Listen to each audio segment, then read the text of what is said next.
ಚಪಾತಿ, ಅನ್ನ ಯಾವುದ್ರ ಜೊತೆ ಬೇಕಾದರೂ ನೆಂಚ್ಕೊಂಡು ತಿನ್ಬೋದು. ಈ ಒಂದು ಕೂಟನ್ನು ಸ್ವಲ್ಪ ಡಿಫ್ರೆಂಟ್ ಆಗಿದೆ, ಟೇಸ್ಟಿ ಆಗಿದೆ ಆ್ಯಂಡ್ ಈಸಿ ಕೂಡ ಮಾಡೋದು.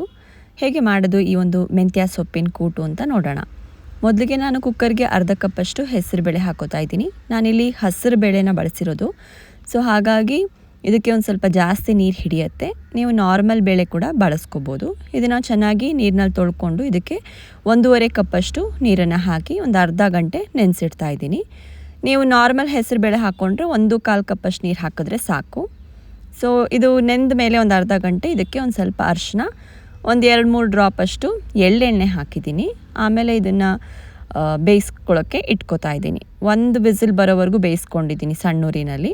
ನೀವು ನಾರ್ಮಲಾಗಿ ಹೇಗೆ ಹೆಸರುಬೇಳೆ ಬೇಯಿಸ್ಕೋತೀರೋ ಹಾಗೆ ಬೇಯಿಸ್ಕೋಬೋದು.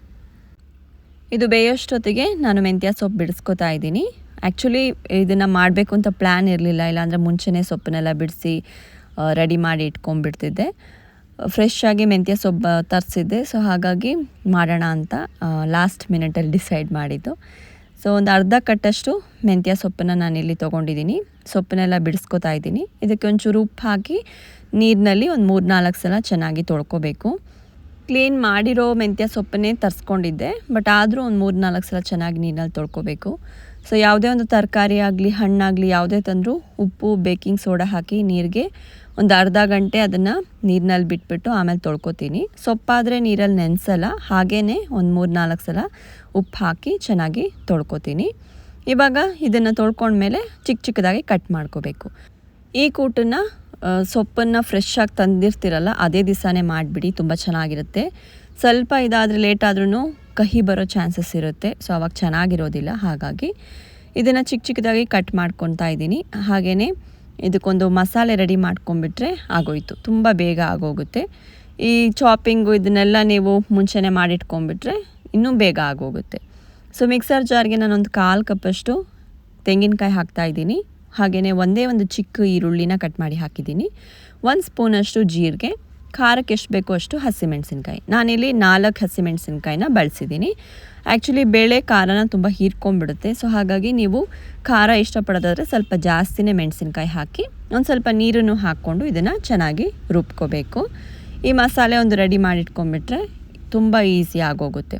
ಸೊ ಇವಾಗ ಬೇಳೆ ಕೂಡ ಬೆಂದಿದೆ. ಒಂದು ಸ್ವಲ್ಪ ಇದನ್ನು ಮಿಕ್ಸ್ ಮಾಡ್ಕೋತಾ ಇದ್ದೀನಿ. ಗ್ಯಾಸನ್ನು ಆನ್ ಮಾಡಿಬಿಟ್ಟು ಇದಕ್ಕೆ ಒಂದು ಅರ್ಧ ಗ್ಲಾಸಷ್ಟು ಬಿಸಿನೀರನ್ನ ಹಾಕ್ತಾಯಿದ್ದೀನಿ. ನಾನು ಆಲ್ರೆಡಿ ನೀರು ಬಿಸಿಗಿಟ್ಟಿದ್ದೀನಿ.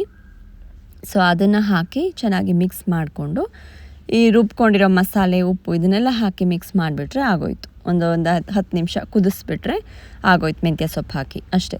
ತುಂಬ ಈಸಿ. ಈವನ್ ಬ್ಯಾಚುಲರ್ಸ್ ಕೂಡ ಮಾಡ್ಕೋಬೋದು. ಅಡುಗೆ ಮಾಡೋಕ್ಕೆ ಬರಲ್ಲ ಅನ್ನೋರು ಕೂಡ ಈಸಿಯಾಗಿ ಮಾಡ್ಕೋಬೋದು. ಟೇಸ್ಟಿಯಾಗಿರುತ್ತೆ. ನೀವು ಮಕ್ಳಿಗೆ ಮಾಡೋ ಹಾಗಿದ್ರೆ ಖಾರ ಕಡಿಮೆ ಹಾಕಿ ಮಾಡ್ಕೋಬೋದು. ಮಕ್ಕಳು ಕೂಡ ಆರಾಮಾಗಿ ತಿಂತಾರೆ. ತುಂಬ ಸ್ಮೂತಾಗಿರುತ್ತೆ, ದಾಲ್ ಥರ ಇರುತ್ತಲ್ಲ, ತುಂಬ ಇಷ್ಟಪಟ್ಟು ತಿಂತಾರೆ ಮಕ್ಕಳು ಕೂಡ. ಮಸಾಲೆ, ಉಪ್ಪು ಎಲ್ಲ ಹಾಕಿಬಿಟ್ಟು ನೀರು ನೋಡ್ಕೊಂಡು ಕನ್ಸಿಸ್ಟೆನ್ಸಿ ನೀವು ಎಷ್ಟು ಬೇಕೋ ಅಷ್ಟು ಹಾಕೋಬೋದು. ಇದು ಸ್ವಲ್ಪ ಆರಿದ ಮೇಲೆ ಇನ್ನೂ ಸ್ವಲ್ಪ ಗಟ್ಟಿ ಬರುತ್ತೆ ದಾಲ್ ಹಾಕಿರೋದ್ರಿಂದ. ಹಾಗಾಗಿ ನೀವು ನೋಡಿಕೊಂಡು ನೀರು ಹಾಕ್ಕೊಳ್ಳಿ. ಇವಾಗ ಕಟ್ ಮಾಡ್ಕೊಂಡಿರೋ ಮೆಂತ್ಯ ಸೊಪ್ಪನ್ನು ಕೂಡ ಹಾಕಿಬಿಟ್ಟು ಎಲ್ಲ ಚೆನ್ನಾಗಿ ಮಿಕ್ಸ್ ಮಾಡಿಬಿಟ್ಟು ಇದನ್ನು ಒಂದು 10 ನಿಮಿಷ ಕುದಿಸಿದ್ರೆ ಸಾಕು ಮೀಡಿಯಮ್ ಉರಿನಲ್ಲಿ. ಆದಷ್ಟು ಅಡುಗೆಗಳನ್ನ ಲೋ ಟು ಮೀಡಿಯಮ್ ಫ್ಲೇಮ್ನಲ್ಲಿ ನೀವು ಮಾಡಿಕೊಂಡ್ರೆ ತುಂಬ ಟೇಸ್ಟಿಯಾಗೂ ಇರುತ್ತೆ. ಹಾಗೆಯೇ ಶೆಲ್ಫ್ ಲೈಫ್ ಕೂಡ ಜಾಸ್ತಿ ಇರುತ್ತೆ. ಇವಾಗೇನು ಪರವಾಗಿಲ್ಲ, ಮಳೆಗಾಲ, ಸೊ ಅಷ್ಟೊಂದೇನು ಬೇಗ ಕೆಡೋದಿಲ್ಲ ಅಡುಗೆಗಳು. ಬಟ್ ಆದರೆ ಸಮ್ಮರ್ ಸೀಸನ್ನಲ್ಲಿ ಕೆಲವ್ರ ಮನೇಲಂತೂ ಬೆಳಗ್ಗೆ ಮಾಡಿದ ಮಧ್ಯಾಹ್ನಕ್ಕೆಲ್ಲ ಹಳಸೋದಂಗೆ ಆಗಿರುತ್ತೆ. ಸೊ ಯಾಕೆಂದರೆ ತುಂಬ ಹೈ ಫ್ಲೇಮ್ನಲ್ಲಿ ಅವ್ರು ಮಾಡ್ತಿರ್ತಾರೆ, ನೀವು ಗಮನಿಸ್ಬೋದು. ಸೊ ಆದಷ್ಟು ಮೀಡಿಯಮ್ ಅಥವಾ ಲೋ ಫ್ಲೇಮ್ನಲ್ಲಿ ನೀವು ಅಡುಗೆ ಮಾಡಿದ್ರೆ ನಿಮಗೆ ಜಾಸ್ತಿ ಶೆಲ್ಫ್ ಲೈಫ್ ಇರುತ್ತೆ. ಒಂದು 10 ನಿಮಿಷ ಆಗಿದೆ ಇದನ್ನ ಚೆನ್ನಾಗಿ ಕುದಿಸಿ. ಸೊ ಇವಾಗ ಒಂದು ಒಗ್ಗರಣೆ ಮಾಡ್ಕೊಂಬಿಡೋಣ. ಒಗ್ಗರಣೆಗೆ ನಾನು ತೆಂಗಿನೆಣ್ಣೆ ಬಳಸಿದ್ದೀನಿ. ನೀವು ತುಪ್ಪದಲ್ಲಿ ಬೇಕಾದರೂ ಒಗ್ಗರಣೆ ಮಾಡ್ಕೋಬೋದು, ಚೆನ್ನಾಗಿರುತ್ತೆ. ಒಂದು 2 ಸ್ಪೂನಷ್ಟು ತೆಂಗಿನೆಣ್ಣೆ ಹಾಕಿ ಇಂಗು, ಸಾಸಿವೆ, ಉದ್ದಿನಬೇಳೆ, ಹಾಗೆಯೇ ಒಣಮೆಣಸಿನ್ಕಾಯಿ, ಇದಕ್ಕೆ ಒಂದು ಸ್ವಲ್ಪ ಕಾಳು ಮೆಣಸಿನ ಪುಡಿ ಹಾಕಿದ್ದೀನಿ. ಒಂದು ಅರ್ಧ ಟೀ ಸ್ಪೂನಷ್ಟು ಕಾಳು ಮೆಣಸಿನ ಪುಡಿ ಹಾಕಿದ್ದೀನಿ. ಒಳ್ಳೆ ಘಮ ಬರುತ್ತೆ, ಹಾಗೆಯೇ ಒಳ್ಳೆ ಟೇಸ್ಟ್ ಕೊಡುತ್ತೆ ಈ ಒಂದು ಕೂಟಿಗೆ. ಕೊನೆಯಲ್ಲಿ ಒಂದು ಸ್ವಲ್ಪ ಕರಿಬೇವಿನ ಸೊಪ್ಪನ್ನು ಹಾಕಿಬಿಟ್ಟು ಇದನ್ನು ಕೂಟಿಗೆ ಹಾಕಿ ಮಿಕ್ಸ್ ಮಾಡಿಬಿಟ್ರೆ ಆಗೋಯಿತು. ತುಂಬಾ ಟೇಸ್ಟಿಯಾಗಿರುವಂತಹ ಮೆಂತ್ಯ ಸೊಪ್ಪಿನ ಕೂಟು ರೆಡಿ. ಅನ್ನ, ಚಪಾತಿ ಯಾವುದ್ರ ಜೊತೆ ಬೇಕಾದರೂ ನೀವು ಇದನ್ನು ತಿನ್ಬೋದು.